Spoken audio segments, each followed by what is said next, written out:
how stress can be useful. Okay, what about others? That's Two types of stress. Okay, now read the first line. Read it. Despite its bad reputation. So, despite means it is starting with a contradictory statement.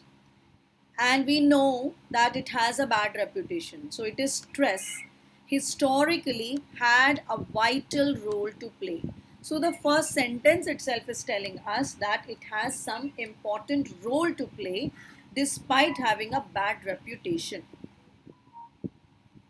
Commonly referred to as fight or flight mode, sudden release of hormone, adrenaline, cortisol causes the heart to beat faster, airways to dilate, blood vessels to open up, all of which push the body towards optimal performance. So, when we are stressed, we try to give our best shot.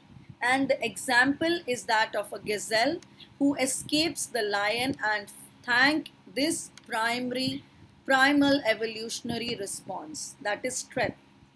So if he's stressed that he might get killed by this lion, he springs off to freedom. Springs off to freedom, he fights with, runs with all his might and finally saves his life. So how is stress useful to us? How it helps us to put in our best shot? So the correct answer is how stress is useful. Next para. two types of stress. Two types of stress. Okay, what about others? Effect of city life on mental health. All right, any other answer? Okay, now let's take a look.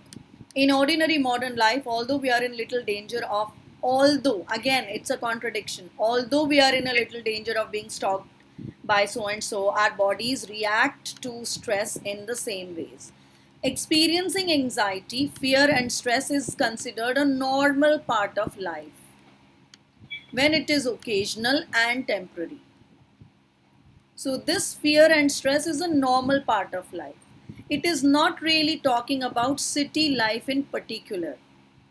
It could be if my field is overgrazed or a predator attacks my cattle, feeling anxious and stressed before an exam, job interview, right? So, this is a normal part of life, normal stress, which we all feel on a day to day basis. In contrast to the normal everyday stress of modern life, there is a chronic stress, which is a pathological state which can significantly interfere with the daily living activities, such as so on. So, two types of stress is the right answer. Okay, good. Next. So, two done. Third para. Is the fourth the fall of out of cell? Okay. Any other answer? Fall out of cell death? It was one reason behind bad tempers. One reason behind bad tempers. Okay. Okay, let's take a look. Of major concern. So definitely it is something concerning, is the impact on brain. Researchers have found that hippocampus, the control center of memory and ability to learn, can physically shrink. So this area, hippocampus, can shrink in response to prolonged release of stress hormones, which results from chronic stress. Neurons in this area do not just get smaller but actually die. So neurons in They this fall area, out of cell death. yes, which weakens the neural connection, affecting the way memories are organized, stored in the brain. So bad tempers क्या है? Bad temper is an emotion. So there is nothing mentioned about emotion. It is brain fog. It is the adaptability or creativity which is getting affected.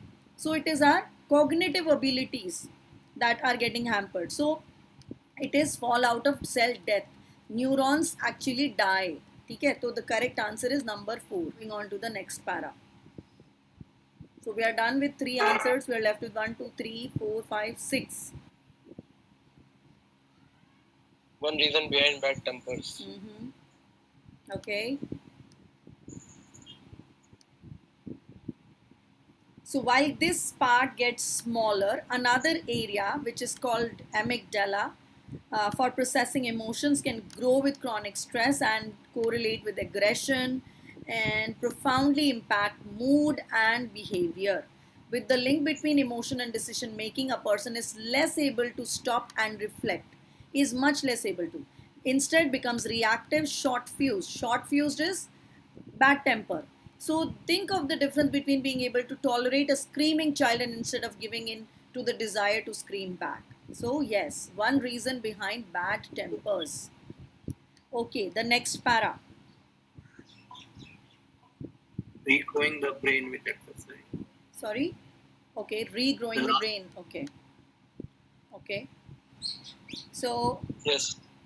one of the most powerful stimulants for neuron growth is physical activity. If you read the last line, exercise has now been shown to contribute to the repair of chronically stressed brain.